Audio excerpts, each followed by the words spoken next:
저희 웅달 책방에서 너무 좋은 컨텐츠들을 많이 나눠주셔서 네. 점점 조회수와 팬층이 늘어나고 있는 것 같습니다. 감사합니다. 앞으로도 좋은 컨텐츠 좀 많이 부탁드리겠습니다. 네네. 그래서 제가 요즘에 이제 신문을 좀 보니까요. 네. 이게 집값 하락세가 네. 이게 좀 두드러지는 건가 아니면 또 그냥 이게 하나 이벤트인가 이런 게 조금 생각할 정도로 자주 네. 나오는 것 같더라고요. 그렇죠. 그래서 요즘 서울 수도권 좀 어떻게 보고 계시는지 궁금하더라고요. 저 같은 경우는 굉장히 심각하게 하락을 이제는 인정을 하고 하락세로 들어갔다로 보고 있어요. 근데 이제 어떤 원인에 의해서 이게 하락이 되는 거냐는 이제 생각하시는 부분이 다들 다르신데 저 같은 경우는 이제 미국의 인플레이션으로 인한 급격한 금리 인상 때문에 서울과 수도권이 지나치게 소득 대비 올라간 집값이 큰 폭의 조정을 받을 가능성이 대단히 높다. 그러니까 이게 미국의 인플레이션과 금리가 더 올라갈수록 우리 서울과 수도권의 집값과 전세 가격은 더 크게 하락 조정을 받을 수 있다고 좀 보고 있습니다. 그러면 이게 참 어려운 질문이긴 한데요. 네네. 큰 폭이라고 하면 네. 대략 최고점에서 네네. 몇 퍼센트 정도까지 보시는 건가요?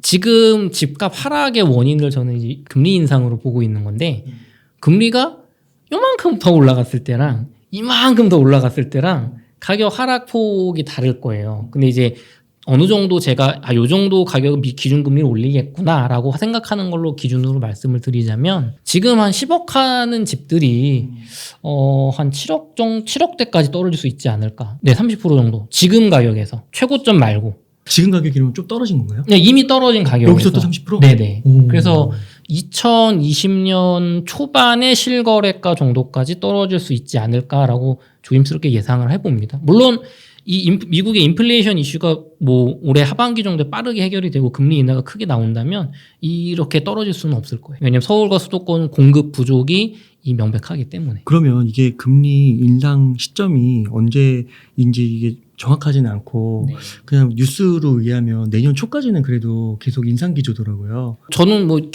거시경제 전문가는 아니니까 저도 이제 괜찮은 분들이라고 생각되는 분들 걸 많이 듣는데요. 뭐 대체적으로 뭐 희망적으로 보시는 분들은 내년 여름 정도면은 이제 경기 침체를 살리기 위해서 미국이 금리 인플레이션 그때까지 잡고 그때쯤부터는 금리 인하를 하지 않을까가 희망적인 거고 좀 비관적으로 보시는 분들은 뭐 내년 겨울, 뭐 내후년 초 이렇게까지 보시는 분들이 있더라고요. 그러면은 만약에 좀 희망적으로 봐서 네. 내년 여름이라고 보더라도 네. 그때까지 이렇게 지금에서 한 30% 빠질 수 있다는 거예요? 여름까지 간다고 해도 지금보다 20% 정도는 하락이 나올 수 있다고 봅니다. 가격이 비싼 거일수록 많이 떨어지고 뭐 투자성이 높은 거일수록 또 많이 떨어지고. 야, 만약 그렇게 된다 하면 진짜 부동산에서도 그런 일이 벌어지네요. 진짜 이게 작년까지만 해도요. 네. 불과 올 초까지만 해도 이게 뭔 말이냐. 이게 부동산 불패인데 막 이런 얘기가 많았던 것 같은데.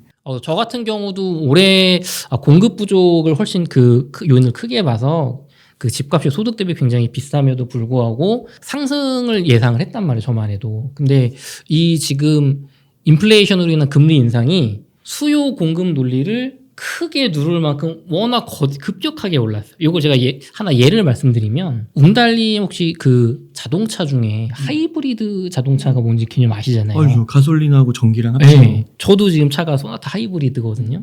이게 가격이 일반 가솔린 차보다 한 500만 원 정도 비싸요. 비싼데 이제 그 휘발유를 조금 먹으니까 이게 뭐 경제적으로 따지면 1년에 뭐 2만 킬로를 타면 뭐 본전을 뽑는다 뭐 이런 게 있더라고요. 근데 이게 어떤 경제적인 것만 순전히 따지시는 분들한테는 1년에 2만 킬로 탈 일이 별로 없잖아요. 사실 이렇게 출퇴근 간단하게 하시는 분들은. 그러면은 별로 그것 때문에 하이브리드보다는 이게 가솔린 타는 게 나아라는 견지를 하실 거예요. 근데 휘발유 가격이 요즘 한 2,000원 하잖아요. 맞아요. 근데 지금 2,000원 정도 올랐다고 가솔린 사시려는 분들이 하이브리드 사시진 않거든요. 요 정도로는. 왜냐면 급격한 인상이 아니에요, 이것도. 지금 금리는 한 1,500원 하던 휘발유가 4,500원, 5,000원으로 지금 올라가는 수준으로 지금 인상이 되고 있는 거예요. 예. 혹은 지금 1,500원 하던 게 3,000원 정도가 됐는데, 앞으로 5,000원 정도까지 갈 것 같아. 그런 느낌인 거예요, 지금. 그러니까 이게 그렇게 되면 지금 내가 차를 산다고 하면 하이브리드가 500만 원 차이면 무조건 사야지. 무조건 지금 5천 원 안 되잖아요. 그렇죠. 그렇죠. 그러니까 지금 그 정도로 외부에서 우리 시청자분들이 생각하시는 것보다 금리 인상이 정말 급격하게 일어나고 있는 거기 때문에 혹은 급격하게 더 갈 것 같다. 이게 핵심인 거죠. 실제 자이언트니까 예, 이게 예. 빅스텝이고. 0.25%씩 이만큼 올리던 게 갑자기 막 이만큼 더 올린다고 하니까. 그래서 그만큼 시장 환경이 바뀌었기 때문에 서울과 수도권이 수요 공급 논리에 의해서 어떤 뭐 가격이 소폭 조정이 온다거나 그거가 아니라 지금은 이 금리 이슈가 해결되기 전까지는 큰 폭의 조정이 올 것 같다. 와. 저는 그렇게 보고 있습니다. 비유로 얘기해 주시니까 이게 너무 와닿네요. 그러니까 그 금리라는 게 정말 그 말 그대로 말씀하신 대로 자이언트, 네. 빅스텝, 베이비 스텝이 아니잖아요. 네. 그런 말이 붙은 것처럼 그만큼 우리가 체감하는 게 큰 거고. 그래서 그게 이렇게 현상으로도 네네. 지금 뭐 1억, 2억이 뚝뚝 떨어진다 이런 게 외곽 지역부터 나오고 있잖아요. 그쵸. 그게 벌어지고 있는 거고. 네네. 아, 그렇군요. 그래서 제가 PPT를 하나 준비를 해봤어요. 일단 제목은 2022년 하반기에서 23년 가을 사이에 오. 서울 수도권 집값 바겐세일의 거대한 기회가 온다. 불과 하반기면은 이제 6개월도 안 남은 거고. 지금이 하반기죠. 이미 시작이 됐는데. 그 하반기구나. 네. 4분의 4분기가 아니라. 근데 저 같은 경우는 지금 미국의 그 금리, 그 인플레이션과 금리 인상 상승이 더 지속될 거라는 전문가분들 얘기를 들어봤을 때는. 매크로 전제하에. 예, 지금이 이제 바겐세일이 시작됐을 뿐이다. 30% 40%까지 할인이 될 수도 있는데 지금은 이제 한 10% 정도 할인하고 있는 시기일 뿐이다. 그러니까 지금 가급적 집을 사지 마시고 제가 지난번에 나와서 막 내 집 마련의 중요성을 강조하면서 너무 이렇게 재지 말고 적당히 감당할 때 살아 그런 얘기 많이 드렸단 말이에요. 저도 실제로 그런 게 되게 센 사람이에요. 너무 저렴하게 살려고 타이밍을 보지 말고 적당히 비싼 가격이더라도 장기 전망을 보고 살아가 되게 센 사람인데 그럼에도 불구하고 지금은 타이밍을 좀 보셔야 돼요. 근데 그때 제 기억에 남 대표님의 말씀이 조금 차별화됐던 건 뭐냐면 네네. 집을 내 집 마련하는 거 좋은데 너무 비싼 걸 사지 말라고 하셨고 그쵸. 실거주에 좋은지 네. 그래서 그런 집들은 그리고 약간 서민이 사는 집을 네네. 얘기해 주시면서 샘플로 들어주시면서 오른 가격이 그렇게 크지 않은 거 네네. 왜냐면 떨어질 때도 많이 떨어지지 않기 때문에 네네. 그런 걸 강조해 주셨잖아요. 네. 그런 집에도 실거주형으로 5억에서 한 9억 정도 사야 되는 서울 그런 아파트들 그리고 수도권이라면은 4억에서 한 6억 정도 되는 아파트들 그런 아파트들을 보고 계시더라도 적어도 8월 한 달은 기다리셔라. 와, 적어도. 이제는 왜냐하면 이런 아파트들은 전에 말씀드린 것처럼 하락폭이 상대적으로 적을 거예요. 그리고 지난번에 예를 들었던 그 일산의 아파트, 우리 에이스 아파트 매매가 막 2억 5천 6천인데 전세가 막 2억 3천 나오는 거 이런 거는 정말 하락폭이 적을 건데 그럼에도 불구하고 저는 적어도 8월 한 달은 기다리셔야 된다. 지금 서울과 수도권 특히 서울의 중심부까지 포함해서 이 실거래가는 지금 별로 하락폭이 적어요. 통계상으로는 오히려 실거래가가 오른 지역도 있거든요, 서울에. 그런데 제가 늘 관심 있게 보는 매매 호가는 엄청나게 떨어졌어요. 집주인들이 배짱으로 부르던 호가가 2억에서 3억까지도 떨어졌거든요. 최소 1억 5천에서. 그래요. 지금 시장의 분위기가 급격하게 바뀌고 있기 때문에 이런 저렴한 실거주형 아파트를 사시려고 하는 분들도 적어도 8월 한 달은 기다리셔라. 이 흐름의 변화를, 그러니까 이런 아파트들은 가격대가 낮잖아요. 또 투기 수요가 적기 때문에 급격하게 가격이 올라갈 확률이 굉장히 적어요. 그렇기 때문에 이런 아파트를 보고 계신 분들은 매매 호가나 어떤 주인들이 내는 이런 실거래가들이 더 5천에서 뭐 3천 정도 더 하락할 여지가 상당히 지금 크기 때문에 하락할 가능성은 대단히 높은 반면에 이게 그 한 달 만에 급반전해서 뭐 1, 2천 올라갈 가능성은 굉장히 낮은 거예요, 지금. 그렇기 때문에 한 2주 전만 해도 이 정도까지 매매 효과가 크게 떨어지지 않았는데 지금 그만큼 우리나라의 경제나 어떤 집값을 바라보는 집주인분들 혹은 다주택자분들의 시선이 굉장히 지금 부정적이고 공포에 질려가고 있다. 그렇기 때문에 뭐 투자용으로 사시든 내 집 마련을 하시든 중저가의 어떤 실거주용 아파트를 보시든 일단 8월 한 달은 기다려 보시고 무조건 기다려 보시고 그리고 지금 제가 이제 말씀드린 이런 내용들 한번 공부를 해보셔서 추가적으로 내가 좀 더 뭐 9월, 10월, 11월까지 볼지 뭐 내년 여름까지 보실지는 한번 이제 공부를 해보시고 결정을 하셔라. 일단 이렇게 말씀드릴게요. 그래서 일단 부제는 최악의 경우 2020년 집값까지 매매가가 하락할 수도 있다. 그래서 일단 앞으로 내년 가을 정도 사이까지 어떤 일이 벌어질 거냐. 사실 이미 벌어지고 있는 현상입니다. 이건 서울 수도권만 일단 먼저 전제를 할게요. 대구 같은 지방은 예외로 하고 지금 매매가가 큰 폭으로 하락을 하고 있고요. 매매 호가를 포함해서 전세가도 야금야금 떨어지고 있어요. 우리가 막 8월 전세 대란 이런 얘기 많이 했었잖아요. 근데 이 급격한 아까 말씀드린 막 1,500원 휘발유 가격이 4,500원으로 오르는 이런 급격한 금리 인상 때문에 지금 전세가는 임대 3법 때 찍었던 그 최고점을 넘어서기가 대단히 어렵습니다. 오히려 더 떨어질 것 같아요, 제 생각에는. 이게 그 어떤 조달 월세에 비교를 했을 때 대출 이자를 따져봤을 때 전세가 지금 메리트가 없거든요. 그래서 매매가가 큰 폭으로 하락을 하고 전세가도 야금 최고점에서 떨어질 거다. 그래서 다주택을 소유하신 분들 중에 역전세를 조심하셔야 될 수도 있어요. 장기적으로 이렇게 금리 인상이 계속된다면. 하지만 핵심은 이거예요.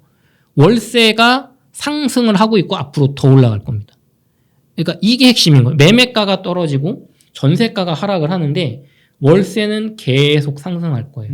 이렇게 금리가 계속 인상이 되고 경제 침체가 일어난다면 이 기조로 쭉 간다면 그리고 공급 측면에선 서울의 재개발 재건축이 모조리 멈추면서 미래의 공급 부족이 심화될 겁니다. 지금 뭐 둔촌주공 사태도 뭐 여러 가지 뭐 이유가 있겠지만 표면적으로 드러난 거에서는 어떤 원가 상승에 의한 어떤 추가 분담금 이슈가 이제 발단이었잖아요. 지금 재개발 재건축 현장들 가보시면 이제 시행사나 건설사는 원가가 원자재가 너무 올라서 인건비도 올라서 이 가격에 못 짓는다. 막 몇천억씩 막 올려달라고 하고 그것 때문에 힘겨루게 하면서 막 제대로 진행이 안 되고 있거든요. 그리고 시장이 매매가가 이렇게 하락하고 공포에 질려버리면 미분양이 걱정되잖아요. 불과 한 달 전만 해도 서울의 외곽권에서 막 굉장히 비싸게 파는 그런 뭐 아파트들만 약간 할인 분양이 되고 미분양이 났는데 이 기조가 쭉 이어진다면 서울의 중심부라 하더라도 그렇게 비싼 가격에 팔 자신이 없는 거예요. 조합원도 그렇고 시행사도 그렇고. 그러면 이거 괜히 벌렸다가 미분양 나면 우리 큰일 난다. 그냥 재개발 재건축 하지 말고 좀 보자 하면서 멈출 거예요. 한 3, 4년 이렇게. 네. 이게 우리 사실 2008 금융위기 이후에 2013년까지 수없이 벌어졌던 일이죠. 그때 반포 정도만 갔잖아요. 대장들. 그렇죠? 아니면 뉴타운도 다 멈추고 구역 해제되고 그런 현상이 일어날 거고 경기의 침체, 금리의 인상 그리고 어떤 이런 공포가 부동산 시장을 뒤엎을 겁니다. 이미 사실 시작이 됐어요. 이게 생각보다 빨리 지금 서울의 중심부까지 이미 스며들고 있습니다. 그 속도가 만만치 않은 네. 거예요. 그래서 제가 한 2주 전까지만 해도 전 요 정도 생각이 여기까지 오질 않았어요. 이게 일시적인 조정일 거고 미국도 뭐 금리 인플레이션을 좀 잡아 나가지 않을까. 그리고 러시아 우크라이나 전쟁도 이제 슬슬 좀 종전 분위기로 가지 않을까 했는데 지금 그저께인가 폴란드의 그 수출 계약 뜬 거 혹시 보셨나요? 그 방산. 네. 네. 전차 1,000대. 그다음 뭐 자주포 400 이거는 제가 약간 군사에 조금 관심이 있는데 엄청난 규모거든요. 지금 1,000대면은 서유럽에 있는 뭐 프랑스, 영국, 독일 뭐 이런 이탈리아 같은 나라의 모든 전차를 합친 것보다 더 많아요. 주력 전차를. 그러니까 여기는 지금 엄청난 위기를 느끼는 거거든요. 그러면 지금 러시아 우크라이나 전쟁이 이게 뭐 단기간에 끝나는 게 쉽지 않겠구나. 저 정도로 지금 안보 위기를 느끼고 이 정도로 돈을 쓰는 정도면 실제 전쟁은 하진 않더라도 이 공급망 이슈가 쉽게 해결이 안 되겠구나. 그 분위기가 해소되는 시간이 훨씬 걸리겠네요. 그렇죠. 그래서 거기에 지금 뭐 약간 번외긴 하지만 미국의 저 펠로시 하원 의장님이 뭐 대만에 간다고 지금 막 중국이랑 막 이러고 있잖아요.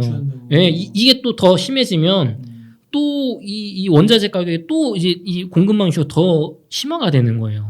그러니까 지금 한 달 정도 사이에 희망적으로 봤던 거는 다 안 되고 있고 별 생각 없었던 건 더 터져 나오면서 점점 인플레이션 이슈를 빠른 시간 안에 미국이 금리 인상 기조를 끝낼 수 있다는 희망 그리고 어떤 전쟁이라든가 세계 경제 어떤 이런 공급망 이슈가 좀 해소가 될 거라는 희망은 다 꺾여 나가고 있어요. 오히려 더 심해질 것 같다.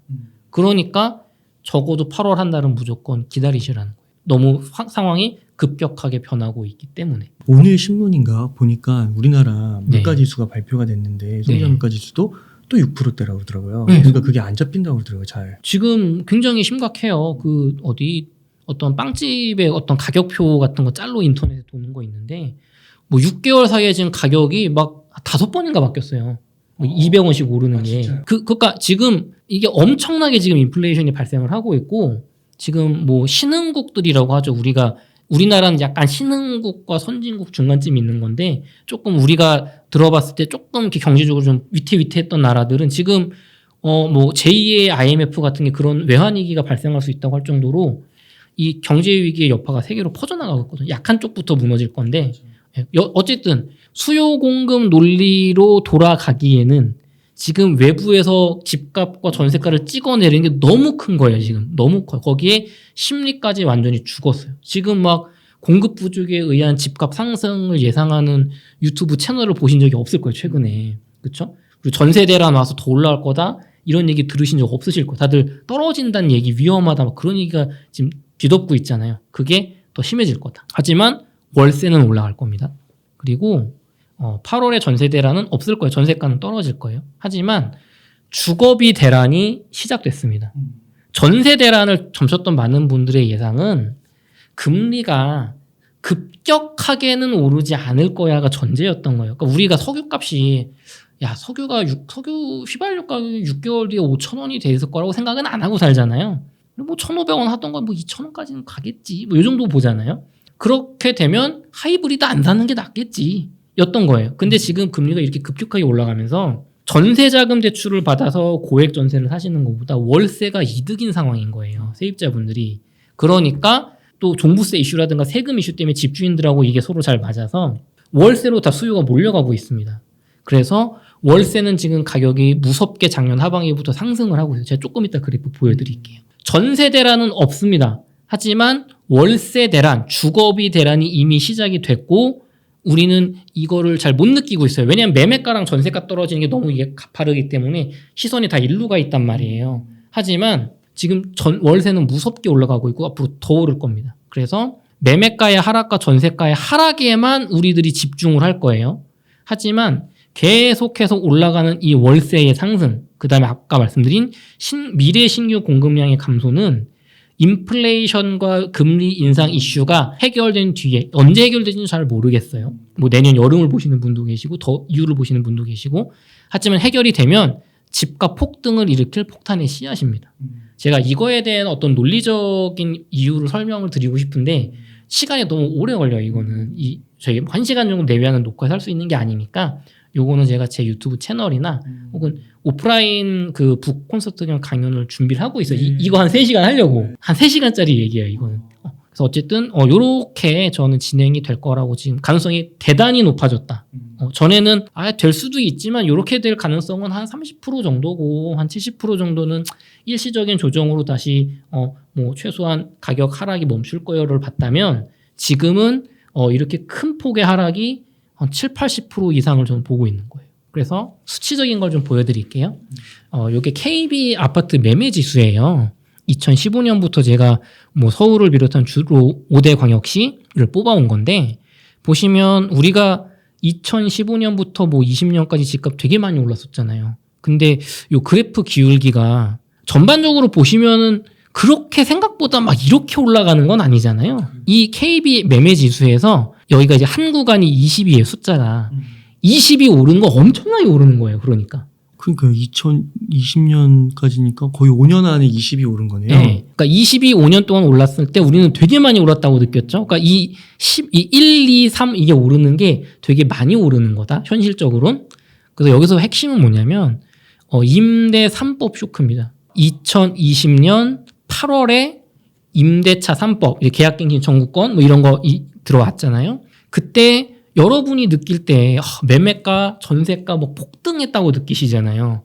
이 기울기를 보시면 이렇게 올라가던 아파트 가격들이 이렇게 올라가죠. 세종 같은 경우는 진짜 막 엄청나게 올라가고 나머지들도 갑자기 올라가잖아요. 1년 만에 올랐네. 1년 만에. 그러니까 2020년 8월부터 올해 뭐 이제 1년 정도 동안 하반기까지 엄청나게 오른 거예요, 집값이. 그런데 이때 많이 올랐는데 2021년 10월 기점으로 보시면 광주 정도를 제외하고는 이게 상승이 유지가 되거나 하락으로 가고 있죠. 예를 들면 지금 입주 물량 많은 수원 쪽이라든가 아니면 뭐 세종, 서울도 약 기울기가 꺾였단 말이에요.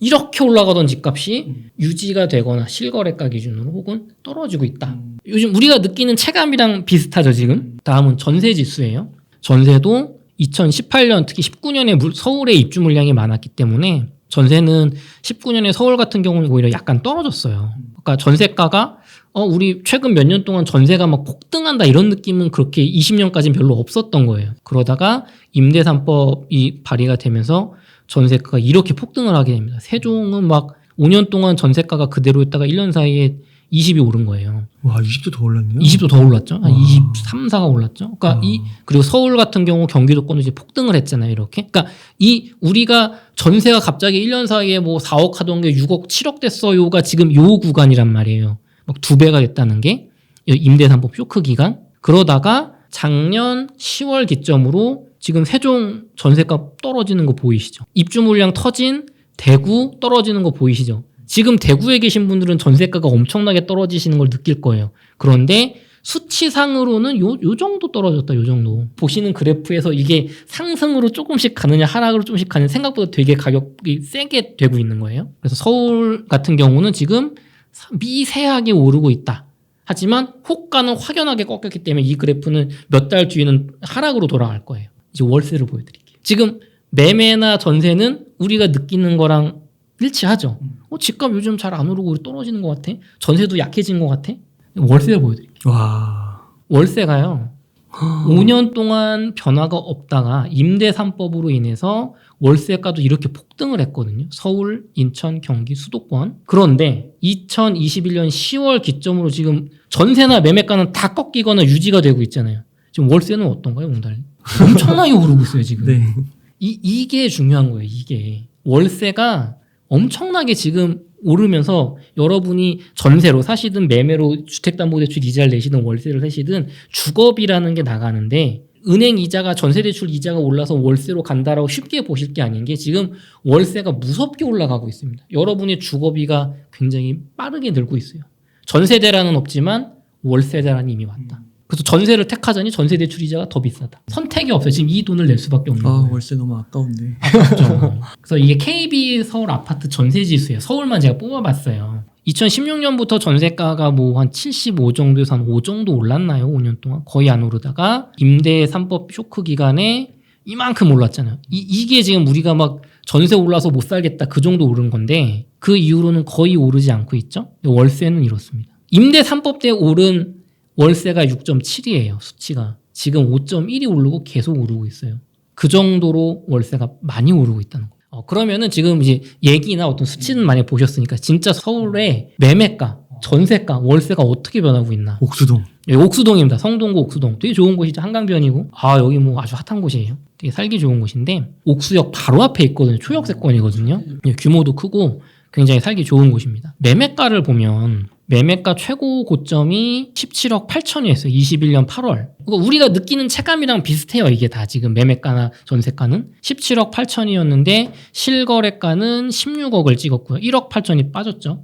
그리고 지금 매매 호가. 제가 2주 사이에 너무 호가가 크게 떨어지고 있어서 적어도 8월 한 달은 내 집 마련 보류를 외쳤던 그 호가가 14억 5천까지 빠졌습니다.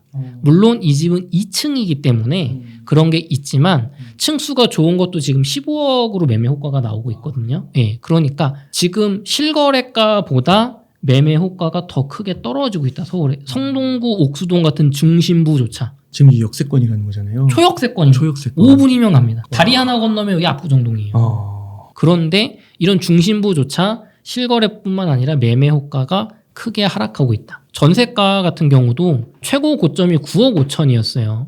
21년 뭐 여름 정도 됐을 것 같아요. 근데 실거래가로는 8억 5천. 이제 전세 같은 경우는 계약갱신 청구권이 많이 있기 때문에 제가 이제 보면 어느 정도 알잖아요. 예를 들면 뭐 5억 7천, 6억 이런 건 이제 계약 5% 올린 거란 말이에요. 그러니까 그런 거 빼고 진짜로 거래된 그 진짜 전세가 새로 하시는 분 기준으로 8억 5천으로 1억에 떨어졌고 지금 1층이긴 하지만 8억 1천으로 전세 효과가 떨어졌다. 그러니까 매매가는 큰 폭의 하락, 전세가는 소폭으로 조금씩 빠지고 있는 거예요. 그럼 월세를 볼게요. 월세는 1억에 220 정도 했어요. 여기 20년 12월에 1억에 220. 이것도 이제 계약갱신 청구권이 있기 때문에 보기가 조금 어렵긴 해요. 21년 7월에는 1월에 뭐 250, 뭐 약간의 변동은 있지만, 그래서 지금은 6억 5천에 80으로 이제 실거래가 되는데, 이거를 뭐 1억당 30만 원으로 치환해서 보면 1억에 한 240? 근데 지금 월세 호가는요, 1억에 280 나옵니다. 이상하잖아요. 매매고 전세고 지금 집주인들이 가격을 깎아가면서 이제 싸게라도 어떻게 팔거나 전세를 주려고 하는데, 월세는 배짱 부리면서 계속 올리고 있어요. 더 올리고 있어요. 이게 최저가 월세입니다. 300만 원짜리도 있다는 얘기죠.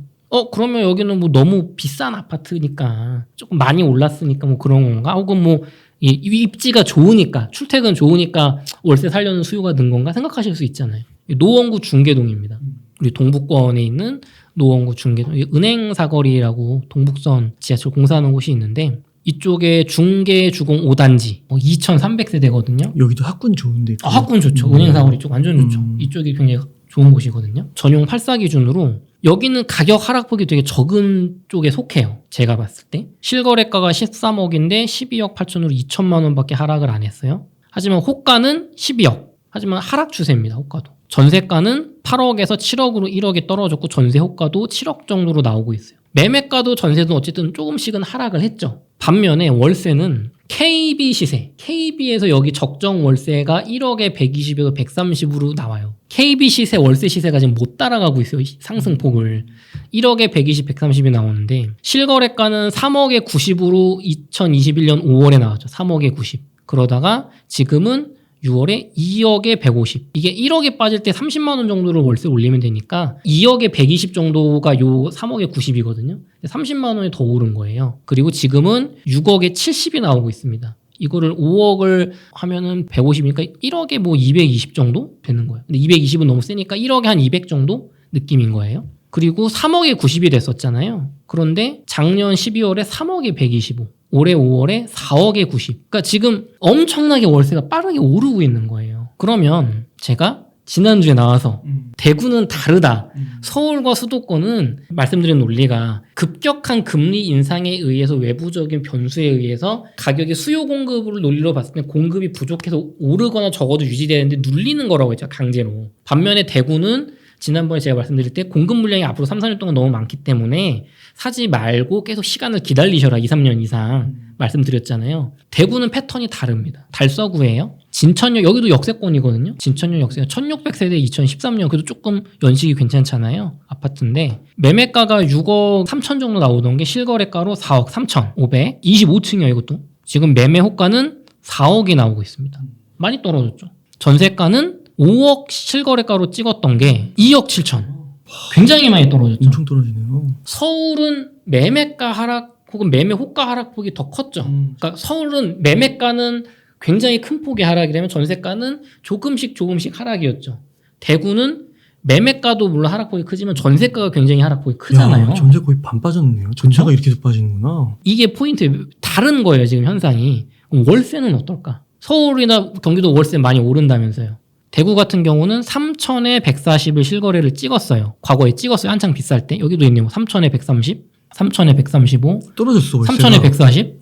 지금 22년 5월 시세로 보면 2천에 100, 2천에 120. 월세 호가는 2천에 100. 이게 지금 시세인 거 2천에 100. 3천에 140인데 이게 전세로 치면 지금 뭐 한 1억 1천, 1억 2천 정도 빠진 거거든요. 이게 대구는 월세도 하락을 했어요. 전세는 더 크게 하락했어요. 매매가도 하락을 했어요. 서울은 매매가는 크게 큰 폭의 하락, 전세가는 약간의 하락, 월세는 오르고 있잖아요. 실거래도 오르고 호가는 더 오르고. 이게 근본적인 차이인 거예요. 외부적인 어떤 금리 이슈에 의해서 가격이 눌리고 있지만 공급이 부족한 지역, 실질적으로 공급이 부족한 지역과 공급이 넘쳐나는 지역의 차이인 거예요. 서울은 나는 집은 너무 비싸서 안 살래요. 전세나 월세 살고 싶어요. 더 떨어진다고 하니까. 근데 전세자금 대출 이자가 너무 비싸네요. 그럼 월세를 살아야죠. 월세는 지금 전세가 폭등한 것만큼 이제 가격이 못 올라와 있는 상태예요. 그러니까 훨씬 더 매력적이에요.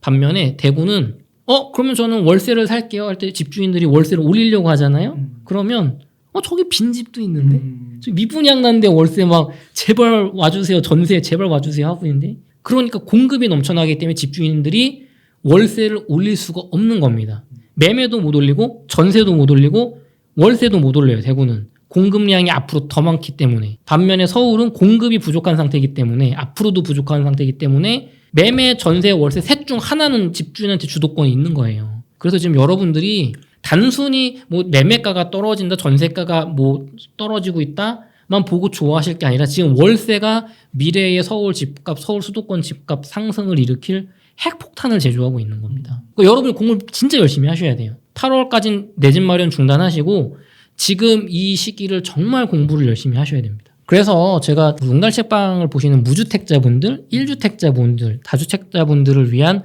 조금 이제 구체적인 행동 제안? 제가 생각하는 선택은 여러분 자유입니다. 구체적인 방법을 좀 말씀을 드리자면 공통적으로 제가 이제 홍보 같은 거긴 한데 지금 여러 가지 자료 보여드리면서 이게 전망을 해드렸잖아요. 현상을. 근데 논리적으로 왜 이렇게 될 건지에 대한 근거를 설명하기에는 시간이 너무 부족해요. 유튜브라는 매체가. 그래서 제가 오프라인에서 한 최소 3시간 정도는 굉장히 깊은 얘기를 해야 되는 거예요. 많은 예시를 들면서. 여러분도 얼굴 보면서 이해를 하고 계시나? 굉장히 깊은 얘기로 가야 되는데 유튜브는 적합하지가 않은 거예요. 그래서 제가 8월에 제 책 출간 기념 토크쇼 겸 해서 2022년, 24년 집값 대전망 방금 말씀드린 거에 대한 논리적인 근거, 수치적인 근거, 앞으로의 어떤 변화에 따른 어떤 대응 방안들을 구체적으로 강연해 드릴 건데 요거를 가능하면 참석을 하셨으면 좋겠어요. 제가 참가비 10,000원만 받을 거거든요. 이거 모아서 이제 100명 정도 규모로 대관을 하려고. 보통 이런 특강은 가시면 뭐 2-30만 원 하실 텐데 저 이제 원래는 그냥 공짜로 하려다가 대관비 부대 비용은 들어가니까 오셔서 신청을 하셔서 저희 청년인생공략소 카페 가입하셔서 제가 조만간 공지 올려드릴 테니까 참가하셔서 들으셨으면 좋겠고, 만약에 시간이 안 되시거나 혹시 뭐 그럴 것 같지는 않지만 만약에 너무 많이 신청하셔서 못 들으시는 분들을 위해서는 제가 제 유튜브에 3시간짜리 풀 버전을 편집 없이 올려드릴, 그러니까 이제 그 기회를 놓치셔도 들으실 수가 있으니까 8월 한 달은 우리가 집 안 사기로 했잖아요. 그러니까 공부하시면 되는 거예요. 공부하시면. 제가 지방광역시도 말씀드릴게요. 일단은 서울 수도권의 무주택자분들은 방금 말씀드린 이 강연을 듣기 전까지 일단 무조건 매수를 보류하셔라. 적어도 8월 한 달은. 특히나 대출을, 주택담보대출을 포함해서 6억에서 7억 정도 예산으로 내 집 마련을 보시는 분들, 집값이 6억에 네. 7억. 대출 포함해서 무조건 스톱. 이분들한테 엄청난 기회가 올 가능성이 높아요. 말씀해 주신 것처럼 2023년 뭐 6월 정도까지 네네. 그때 금리 인상 네네. 멈추는 시기까지 봤을 네. 때 기회가 올 수 있다. 그렇죠, 그렇죠. 이렇게 금리가 계속 올라가고 시장을 공포가 없고 호가가 떨어지고 이 뭔가 전세가가 못 받쳐주는 상황에서 서울 수도권에 이 정도 예산을 서울에서 보시는 분들은 한 24평 정도 아파트 기준이면 지금 서울의 외곽권 아니면 뭐 제가 좋아하는 구로 1동 9일역 근처 요 정도를 보실 거예요. 그런데 한 8억에서 9억 정도 되는 아파트들이 동작구, 마포구의 일부, 아니면 뭐 서대문구, 뭐 성동구의 일부, 그런 게 6, 7억 되는 거예요. 동대문구가 지금 나오거든요. 근데 그런 아파트들이, 그러니까 서울의 중심권에 가까운 아파트들 20평대가 이대로 금리 인상 기조가 계속되고 흘러간다면 올해 겨울 내년 여름 정도 사이에 6, 7억 예산으로 들어올 수 있을 것 같은 거예요. 제가 볼 때는. 이대로 간다면.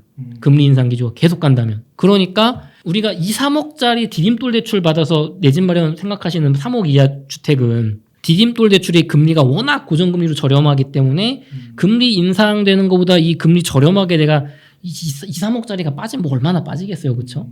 그러니까 사시는 것도 괜찮은 반면에 요 정도 6, 7억대 보시는 분들은 이분들은 금리가 이 이슈가 해소됐을 때 어차피 이분들은 지금 1%, 2%대 디딤돌 대출 못 받아요. 보금자리론 6억짜리 이하나 일반 시중은행 담보대출 받으면 지금 뭐 4%, 5% 나온단 말이에요. 그거로 금리 혜택이 그렇게 크지 않기 때문에 그거보다는 집값이 2, 3억 더 떨어져서 내가 더 중심지를 잡는 게 큰 이득이 될 수 있는 분들이. 그러니까 이분들은 정말 공부 열심히 하셔라. 그리고 지금 내 예산에 맞는 6, 7억짜리 집만 보지 마시고 8, 9억대 집도 틈틈이 한번 임장을 가보셔라. 그러다가 그 집들이 만약에 내가 생각하는 6, 7억 예산에 만약에 들어왔을 때 그 중에 내가 최우선적으로 사고 싶은 집이 뭔지를 정해 놓으셔야 돼요. 그 순간을 잡으셔야 됩니다. 야, 그러니까 같은 가격인데 조금만 더 지켜보면 네. 한 20-30% 싸게 살 수 있는 네. 기회가 온다는 거잖아요. 가능성이 점점 높아지고 있다. 높아지고 있다. 100% 단어는 못하죠. 그렇죠, 그렇죠. 그렇죠? 하지만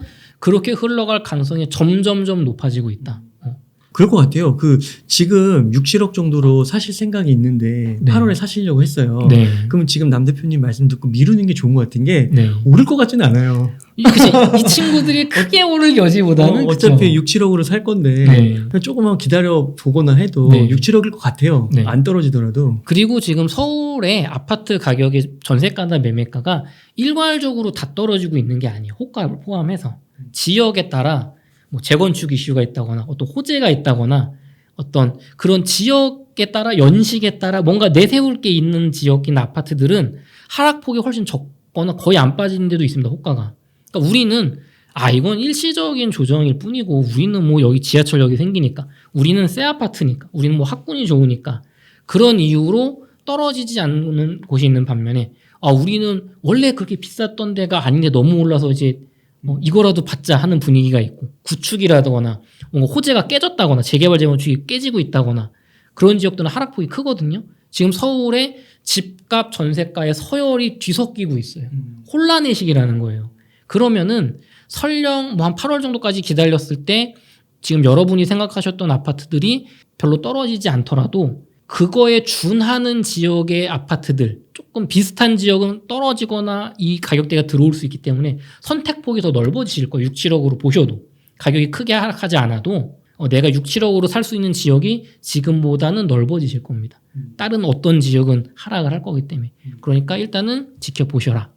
그래서 올해 하반기에서 내년 가을 사이 미국의 인플레이션, 어떤 공급망 이슈, 뭐 세계 경제 침체 현황 이런 것들에 따라 정말 저렴하게 살 수 있는 매수 타이밍이 나올 수 있으니까 큰 기회를 노려보자인 거고요. 1주택자분들은 아직도 일단 방어가 우선인 거예요. 내가 투자로 돈을 버는 것보다 지키는 게 우선입니다. 아직도 변동금리로 주택담보대출을 쓰고 계시다면 지금이라도 5년 고정금리 주택담보대출로 빨리 갈아타자. 한 0.1% 더 줘야 되잖아요. 0.5% 더 주더라도 더 올라갈 것 같으니까. 지금 여러분이 어떤 예대 마진 혹은 뭐 기준금리 대신 뭐 대출이자 차이 뭐 이런 거 만약에 인터넷 찾아보시면 지금 은행들이 굉장히 주택담보대출 금리를 못 올리고 있어요. 윤석열 정부에서 최근에도 막 금리 내려라 막 한번 찍어 눌렀잖아요. 지금 주택담보대출 금리가 기준금리 오른 거에 비하면 생각만큼 많이 오른 건 아닙니다. 그렇게 우리 막 2% 후반 3% 초반 쓰다 지금 이제 4%대 중반 정도 들어온 거잖아요. 그러니까 이거를 내가 0.5% 더 주고 5년 고정에 30년 주택담보대출로 갈아탔어요. 근데 1년 뒤에 금리가 팍 떨어진 거예요. 내가 막 5%로 갈아탔는데 4.5%로 갈아탔는데 2%대 주택담보대출 금리가 나오게 됐어요. 그러면은 다시 내가 갈아타면 되잖아요. 이제 뭐 중간에 내는 돈 갚는다고 하는데 그거 30년으로 녹이면 한 달에 뭐 한 몇백 원 차이거든요. 티도 안 나요. 금리가 내려가면 나는 싼 걸로 갈아타면 되는데 금리가 올라가는데 내가 변동금리를 유지하고 있으면 손해가 엄청 커진단 말이에요. 이 대출 원금 이자를 감당을 못하게 늘어나요. 그러니까 안전하게 5년 고정 주택담보대출 금리로 빨리 갈아타자. 그리고 무조건 현금을 모으자. 왜냐하면 한 채를 더 사려는 것도 있지만 뭐 그렇게 이 하락장이 크게 와서 전세가랑 매매가랑 붙고 매매가가 크게 하락하고 전세가도 크게 하락하다가 어느 정도 레인지가 좁혀지고 월세가 크게 올라서 더 이상 전세가가 하락할 수 없는 범위가 된 상태에서 인플레이션으로 인한 금리 이슈가 경기 침체를 살리기 위해서 금리를 크게 내리는 시기가 오게 됐을 때 서울과 수도권의 공급이 부족하다. 특히나 서울의 공급이 너무 부족하다는 걸 사람들이 인지가 됐을 때 그때 저점의 집을 사야 되는데 갭 투자로 사시기에도 좋고 1주택자라면 내 거를 하락장에서 팔고 상급지로 갈아타기가 굉장히 좋습니다. 우리 지난번에 하락장 상급지 갈아타기 얘기했었잖아요. 막 3억 5천, 4억이 필요했는데 1억 2천이면 됐다. 사실 이미 제가 오늘 예시로는 너무 길어지니까 준비를 못했는데 이미 그게 서울도 시작이 됐거든요. 벌써 전에 하락장 갈아타기로 내가 상급지 하나 가려면 3억이 필요했는데 지금 2억 3천 정도로 줄어든 지역이 있어요. 벌써 7천만 원이 줄어들었어요. 여러분이 앞으로 수입이 특히 좀 되시는 분들은 뭐 5천만 원 혹은 1억 정도를 내년 하반기 정도까지 이렇게 모으실 수 있다면 여러분 생각보다 내가 이 정도는 못 갈 거야라고 포기했던 상급지 혹은 지금 집에서 한 평수 더 큰 거 30평에서 40평, 20평에서 30평으로 갈아타기 할 수 있는 기회가 나옵니다. 여러분이 막 공부가 정말 잘 돼 있고 약간의 위험을 내가 감수할 준비가 돼 있다면 갈아타기가 아니라 일시적 1가구 2주택을 노릴 수도 있어요. 저점에 다가왔을 때 내가 전세를 끼고 하나 사두고 이게 상승장으로 돌아갔을 때 내 거를 2년 내로 팔아서 비과세로 팔고 올라가는 이건 좀 복잡한 방법이죠. 어쨌든 1주택자분들도 투자 목적이든 갈아타기 목적이든 큰 기회가 오고 있으니까 고정금리로 갈아타고 현금 모으면서 기회를 노리자. 하락장 갈아타기 때 하락장 때 뭐 집을 못 파신다는 얘기 하시는 분들도 가끔 계신데 팔기가 어려워지는 거지 거래가 안 되는 건 아니에요. 실제 뭐 KB 시세 가셔서 실거래가 서울이나 수도권 찍어 보시면 점들이 다 찍혀 있어요. 실거래가가. 내가 원하는 만큼 많이 못 받는 거죠. 하락장 땐 내 걸 먼저 팔고 다음 걸 사는 거예요. 하락장 갈아타기 기회가 불가능한 게 아니니까 이걸 해보신 분들은 별로 걱정을 안 하세요. 가능한 걸 아시기 때문에. 그래서 이렇게 준비를 하면 될 것 같고 다주택자분들은요. 금리가 지금보다 대출금리가 3% 이상 더 올라갔을 때 막 주택담보대출금리가 막 7%야. 신용대출금리 막 8%예요. 그게 내년 겨울까지 조금 희망적인 예측이 내년 여름 정도 때부터 금리 인하 될 거라는 거고 보통은 23년 겨울 뭐 아주 비관적인 게 24년 봄 정도 보잖아요. 그러니까 23년 겨울까지 금리가 이렇게 높은 금리 7, 8% 금리가 유지가 되더라도 여러분들이 버틸 수가 있다면 헐값에 팔지 마세요. 하지만 내가 그럴 체력이 안 된다. 내 순자산에 비해 집을 너무 여러 채를 갭투자로 들고 있다. 그러면 빨리 한 채를 매도하자. 더 떨어질 가능성이 높다 앞으로. 한 채를 빨리 매도를 하셔서 내가 앞으로 1년이고 2년이고 뭐 더 길어질 수도 있겠지만 제 예상이 틀릴 수 있으니까 다음 상승장이 저는 뭐 요 금리 이슈가 해결되는 23년 여름에서 겨울 정도에는 이제 상승으로 돌아설 거라고 보지만 큰 폭의 상승으로 틀릴 수도 있잖아요 제가. 그럼 하락장까지 길게 가져가셔야 될 수도 있는데 여러분이 이 대출을 버틸 수 있다면 분명히 이게 전고점을 넘어서는 폭등으로 돌아올 겁니다. 왜냐하면 공급 물량이 더 줄 거기 때문에 서울에. 근데 그걸 못 버틴다면 무슨 소용이에요. 내가 이거 2, 3년 더 버티면 10억 벌 수 있는데 내가 2, 3년 동안 못 버텨서 경매 넘어가서 내가 파산하면 무슨 소용이에요 그게.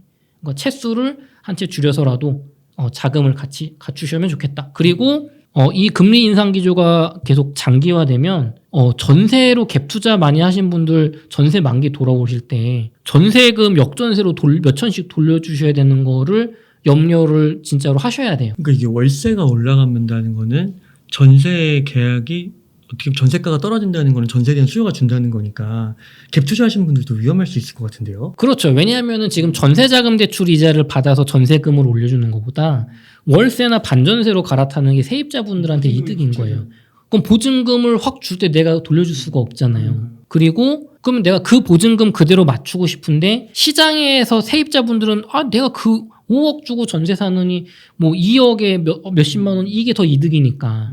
그러니까 이쪽은 수요가 확 주니까 지금 전세가가 빠지는 거거든요. 그러니까 작년 우리 2020년 임대 3법 쇼크 얘기했었잖아요. 그때 전세가가 이렇게 폭등했잖아요. 폭등 막 2배씩. 그 고점으로 여러분이 만약에 전세가를 내가 맞추고 있다. 그거는 몇 천씩 하락이 분명히 있을 수 있습니다. 가능성이 적지 않으니까 대비를 하시고 내가 그 정도로 전세를 높게는 안 맞춰놨다. 뭐 요 정도에 맞췄다. 그러면은 그 가격까지 빠지는 건 쉽지가 않으니까 그건 괜찮겠지만 어쨌든 결론은 그거예요. 다주택자분들은 전세 역전세를 조심을 하시든 어떤 대출금리 이자를 조심을 하시든 빠르면은 뭐 내년 여름, 길면은 뭐 앞으로 뭐 최악으로 보시는 전문가분은 뭐 2027년 얘기도 하시잖아요. 저는 뭐 그렇게 안 보지만 그렇게까지 내가 버틸 수 있는 체력을 갖춰 놓으시면 어찌 됐든 지금 이 금리 인상과 경기 침체는 서울의 그 공급을 재개발 재건축을 다 멈추게 할 거기 때문에 미래의 공급을 다 싹 없애는 거란 말이에요.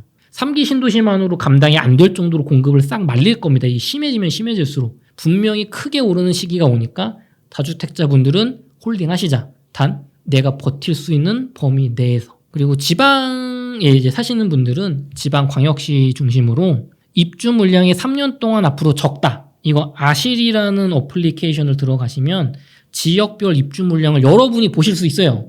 전문가들 얘기를 듣지 마시고 여러분이 직접 확인을 해보세요. 그러면 입주 물량이 앞으로 3년간 적다. 그러면 올해 이런 지방도 지금 이 경기 침체, 금리 인상에 이 눌리는 이 외부의 압력을 받고 있단 말이에요. 입주 물량이 적어도. 그러면 이분들도 올해 하반기 내년 여름 정도까지 보시면서 이게 슬슬 이제 집값이 요즘 분위기가 어떤가 좀 내려가고 있나? 요 이슈가 해소가 될 것 같나? 또 제가 말했던 뭐 남덕현이라는 사람이 말하는 이 근거가 뭔가 막 유튜브나 강의 같은 거 들어보시고 판단을 하셔서 좀 기다리시다가 최적의 타이밍을 최대한 찾으셔서 내 집 마련을 하셨으면 좋겠어요. 입주 물량이 적은 경우에 반면에 입주 물량이 많다. 우리가 지난번에 얘기했던 대구 같은 곳 월세도 떨어져. 전세도 떨어져. 매매도 떨어져. 할인 분양 시작해. 막 30년간 고정금리 2% 회사 대출 이자 지원해드립니다.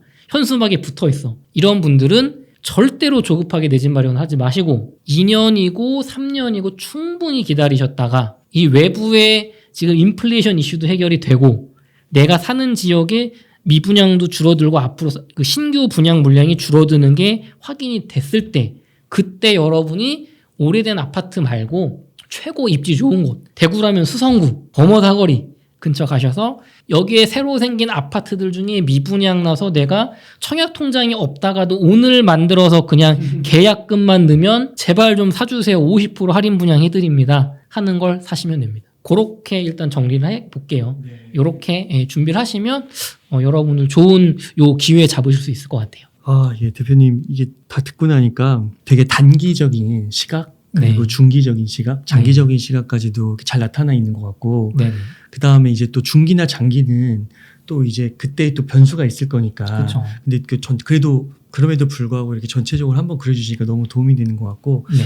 이제 단기적으로 봤을 때는 이제 2020년 하반기부터 네. 이제 시작된 거죠. 네. 내년 한 6월까지는 네. 어떤 포인트를 갖고 우리가 좀 더 지켜볼 수 있는 거. 특히 이제 서울 수도권을 너무 상세하게 얘기해 주셔가지고 한 여기서 한 20-30% 저렴하게 살 수 있는 기회가 올 수도 있으니 네. 또 모르죠. 또 갑자기 어떤 변수가 막 해서 막 갑자기 러시아랑 우크라이나랑 갑자기 막 호전이 되고 관계가 그쵸. 그러면은 또 어쩔 수 없는 거지만 네. 지금의 시점에서는 정말 충분히 그런 것들이 이렇게 예상해 볼 수 있는 것 같고 되게 합리적이시고 납득이 되는 것 같습니다. 네네. 그래서 이 방송을 들으시는 분들이 책도 읽어보시고 네. 그리고 남덕현 대표님께서 곧 이제 하실 강연? 네, 그러니까 이 지금 말씀드렸던 전세가 수요 공급 논리 이전에 인플레이션에는 급격한 금리 인상 기조 속에서 서울 수도권의 전세가 하락, 매매가 하락, 월세가 상승하는 거의 의미가 도대체 뭐고 왜 대구랑 다른가 여기가 그리고 이렇게 됐을 때 나중에 집값이 어떤 논리에 의해서 폭등을 할 건가 그거를 알아야 되잖아요. 지금은 제 주장인 거고 근거를 제가 탄탄하게 설명드리려고 합니다. 그러니까 이게 굉장히 중요한 선택인 것 같은 게 지금 어떻게 보면은 이 시나리오대로 가면 한 6개월, 1년 사이에 1, 2억이 왔다 갔다 할 수 있는 거잖아요. 굉장히 큰 돈이 왔다 갔다 할 수 있어요. 그래서 진짜 공부 좀 바짝 하셔가지고 네. 이런 기회를 꼭 잡으셨으면 너무 좋겠습니다. 네네. 실제로 이게 제가 말씀을 들으면서 생각나는 것 중에 하나가 초기에 네. 그 윤석열 새 정부 들어오면서 네네. 호재가 있었잖아요. 특히 이제 1기 신도시나 그쵸. 재건축 이슈 네. 이런 거 있으면서 오른다 그럼에도 불구하고 그쵸. 뭐 하락이 어딨냐. 특히나 일기 신도시는 막 정말 기대치가 컸었죠. 막 용적률 상한 뭐 특별법 제정해서 통과시킨다고 다 그랬거든요. 네. 근데 실제로 며칠 전 뉴스를 보니까 분당도 빠졌다는 거예요. 그렇죠. 네, 그러니까 그런 일들이 진짜 이게 뭐 호재 막 이런 것들에 또 너무 휘둘리면 안 되겠다 이런 생각도 들고요. 지금 근본적인 이유는요. 첫 번째로는 서울과 수도권 내 아파트 가격이 우리나라 소득 대비 너무 많이 올랐어요. 몇 년 동안. 거의 우리 2013년부터 21년까지니까 8년, 9년으로 올랐잖아요. 집값이. 그러니까 집값이 어떤 하락을 많이 예상하시는 폭락을 얘기하시는 전문가분들이 주로 하는 얘기가 소득 대비 PIR이라는 게 너무 높다라는 얘기 하시는 그건 사실이에요. 우리나라 소득 대비 역사적으로 지금 집값이 너무 비싸요. 그러니까 비싸니까 외부적인 충격이 세게 왔을 때 이게 떨어질 폭이 그만큼 큰 거예요. 너무 비싸게 팔고 있으니까. 그럼에도 불구하고 공급 부족으로 올라갈 거야라고 봤지만 이렇게 비싼 상황에서 그걸 억누르는 충격이 와버리니까 하락폭이 큰 거죠. 하지만 분당이나 뭐 일산, 뭐 평촌 같은 1기 신도시들은 내가 지금 이게 뭐 어떤 외부 경제 위기가 오더라도 혹은 뭐 어떤 금리가 올라가더라도 재건축이 한 바퀴 크게 돌아가기 시작하면 낡은 아파트에서 이 새 아파트로 확 변하게 되면 크게 가격이 오를 거야라는 또 단기적인 전망도 장기적으로 투자하신 분들이 많으실 텐데요. 일단은 재개발 재건축이라는 거는 부동산이 막 오르는 시기가 돼야지 갈 수가 있는 거예요. 근본적으로 분양을 해야 되잖아요. 여러 일기 팔려야 신도시 되는 거지. 일기 신도시 분들이 뭐 저기 용산 이촌동이나 압구정 반포 같은 분들처럼 내가 분담금 5억 낼 테니까 1대1 재건 이거는 안 되는 지역이란 말이에요. 현실적으로. 그러면은 용적률을 특별법으로 올려서 신규 분양분을 만들어서 비싸게 분양을 해야지 이 사업이 되는 구조잖아요.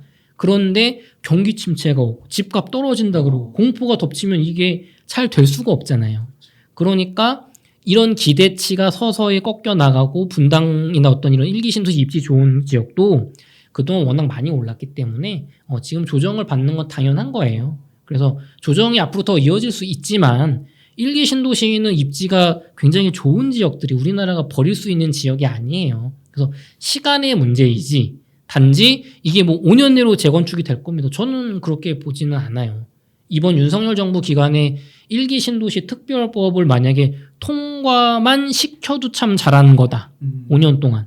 그렇게 쉽지는 않거든요. 그런 게. 그러니까 너무 단기적인 기대는 하지 마시되 장기적으로 뭐 한 15년 정도 시간을 봤을 때 일기 신도시는 재건축이 결국엔 될 거고 정말 좋은 지역이니까 이런 단기적인 집값에 흔들리지 마시고 오히려 지금 기회를 이용하셔서 만약에 자금적 여유가 조금 되셨다. 특히나 내가 분당에 오래 사셨던 분이다. 그러면 담보대출이 좀 적을 거 아니에요. 그러면 이 하락기를 이용해서 분당 내에서의 상급지, 분당 뭐 임해, 서현, 순회, 뭐 야탑, 오리, 미금 여러 군데가 있지만 조금 더 좋은 지역, 조금 더 용적률 사업성이 좋은 지역 어떻게 갈아탈 것인가 그런 부분을 고민하셨으면 좋겠어요. 그러면은 분당 이런 곳이 아까 입지가 좋다고 하셨잖아요. 버릴 수 네네. 없는 지역. 네. 근데 이런 지역도 앞으로 만약에 이런 매크로 이슈에 좀 짓눌리고 네. 그렇게 된다고 하면 20, 30%더 빠질 수 있는 거예요? 좀 당연히 빠질 수 있다고. 하지만 시기가 조금 더 늦춰질 것 같아. 뭔가 내가 약한 사람부터 먼저 쓰러지는 거거든요.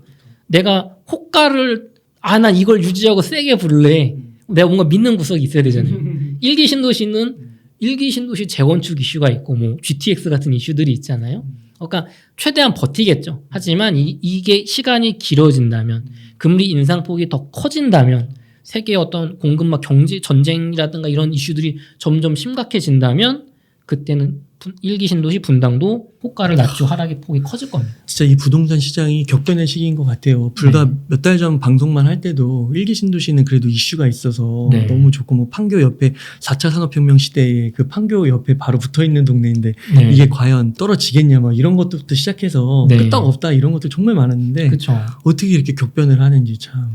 지금 제가 살고 있는 사이버빌리지 아파트 그 서울역 앞에 있는 거 거기 지금 이 서울역 앞에 그 북부역세권 사업이라고 코엑스 같은 거 이제 짓기 시작하거든요. 올해 12월에 거기 지금 막 주변 정리하고 있어요. 이게 되게 큰 사업이에요. 바로 집 앞에 엄청난 호재가 될 수도 있고 안 될 수도 있고 있는 게 아니라 이 삽뜨기 직전이에요. 이거 무조건 되는 사업이거든요.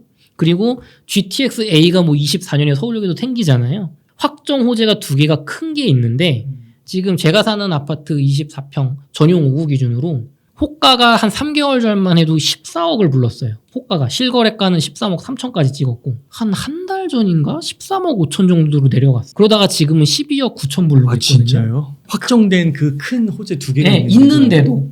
그리고 사이버빌리지 여러분이 한번 중림 사이버빌리지 검색해보시면 입지가 되게 괜찮은 편이란 말이에요. 서울역 충정로역 바로 역세권이고 그런데도 호가가 1억 천이 빠졌다. 이거를 여러분이 어떤 실거래가나 그래프만 보는 분들은 이게 안 잡히죠. 호가였으니까. 실거래가가 13억 3천이었어요. 근데 12억 9천이 만약에 팔렸다고 해봐요.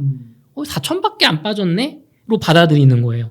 근데 이걸 아는 분들은 14억 호가로 배짱 부르다가 지금 12억 9천에 빠져서 불러야 될 만큼 지금 심리가 꺾였구나. 33평은 호가가 16억 17억이었습니다. 지금 14억 9천이 나오거든요. 전에 실거래가보단 높아요. 이게 팔리면 실거래 상으로는 33평은 상승을 한 거예요, 가격이. 하지만 실제 시장에서는 가격이 2억 이상 호가가 빠지면서 그러니까 실제로는 떨어지고 있는 건데 이 KB 시세 아까 처음에 보여드렸던 그 시세에서는 지금 못 따라가는 매매가는 거지. 지금 매매가 오르고 있대요. 상승세 때도 그랬잖아요. 네. 못 따라가잖아요. 네. 지수가. 그러니까 지금 여러분이 적어도 8월 한 달은 기다리셔야 된다는 게 너무 지금 변화가 심해요, 지금 서울이. 대표님 오늘 이렇게 정말 그 부동산에 대해서 현재의 진단과 중장기적인 시각들 잘 얘기해 주신 것 같고요. 네네. 아까 그 중간에 좀 소개해 주셨던 네. 그 강연에 네네. 거기에 많은 분들이 좀 참여하셔가지고 진단도 좀 받으시고 되게 좋으실 것 같아요. 그 좋은 내용도 듣고요. 그러면은 그 한 번의 강연이 네. 한 1, 2억 아낄 수도 있는 거잖아요. 저 무슨 물건 팔고 돈 받는 거 아니니까 어. 그냥 부담 없이 오시고요. 유튜브에도 올려드릴게요. 네. 아유, 감사합니다. 그러면은 대표님 오늘 인터뷰 한 이 정도에서 마무리도 괜찮으실까요? 네네. 네. 이렇게 해서 앞으로 3년 부동산에 미쳐라의 남덕현 대표님과 이야기를 나눠봤습니다. 긴 시간 동안 유익한 인사이트 많이 나누셔서 감사의 말씀드립니다. 오늘 고생 많으셨습니다. 고생 많으셨습니다.